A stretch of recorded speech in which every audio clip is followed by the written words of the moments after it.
देलीकंठ हरियाली का एक सुंदर जगह, शांति और व्यवस्था का घर। यहाँ फौजी रहते हैं और उनकी कहानियां भी। लेकिन इस शांति के पीछे एक राज छुपा है, एक दर्दनाक घटना की याद। चौड़ी सड़कें कंटोनमेंट में घूमती हैं, उनके किनारे बड़े बड़े पेड़ जिनके साये लंबे होते हैं, पुराने बंगलो जो अपने बीते हुए कल की कहानियां सुनाते हैं। एक अजीब सी शांति चाहिए रहती है, लेकिन यह शांति बहुत नाजुक है, क्योंकि यहाँ जिंदा लोगों के बीच एक आत्मा भी घूमती है।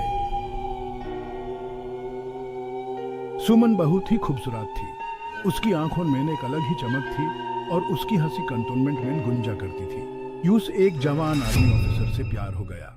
उनका प्यार पुराने पेड़ों की छान में और सितारों भरी रात में बढ़ता गया। लेकिन लगता है किस्मत को कुछ और ही मंजूर था। ऑफिसर को बॉर्डर पे ड्यूटी के लिए बुलाया गया। उसके खत जो प्यार और बेचैनी से भरे होते थे आने बंद हो गए। सुमन इंतजार करती रही, उसके दिल में दर्द बढ़ता गया। फिर एक दिन खबर आई, ऑफिसर बॉर्डर पे शहीद हो गया था। सुमन टूट गई, उसकी आंखों की चमक चली गई और उसकी जगह एक गहरा दर्द छा गया। वो कंटोनमेंट में भटकती रहती, उसका दर्द हर जगह महसूस होता था। एक अंधेरी रात सुमन गायब हो गई। कुछ लोगों का कहना है कि उसने अपने प्यार के दाग में जान दे दी। दूसरे लोग कहते हैं कि वो अभी भी कंटोनमेंट में अपने प्यार को ढूंढती रहती है। रात को देर से गाड़ी चलाने वाले बताते हैं कि उन्हें एक सेफ्ट सरी में एक लड़की दिखाई देती है। वो सड़क के किनारे खड़ी होती है, उसका चेहरा पीला, आंखों में गहरा दर्द।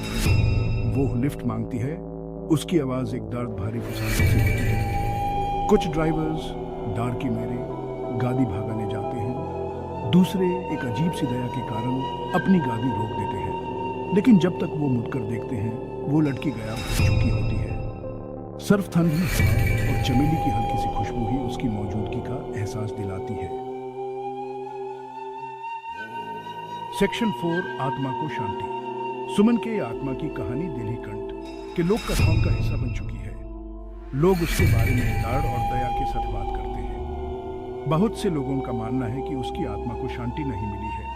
पंडित लोग पूजा करते हैं, उसकी आत्मा की शांति के लिए प्रार्थना करते हैं। तंत्रिक लोग अपने तरीके से उसकी आत्मा को शांत करने की कोशिश करते हैं। लेकिन सुमन की आत्मा अभी भी वहीं है, एक दर्दनाक याद बन के। उसको शांत करने की सारी कोशिशें बेकार साबित हुई हैं। उसकी मौजूदगी कैंटोनमेंट पे एक साया बना के रहती है। सुमन की आत्मा का रहस्य अभी तक बना हुआ है।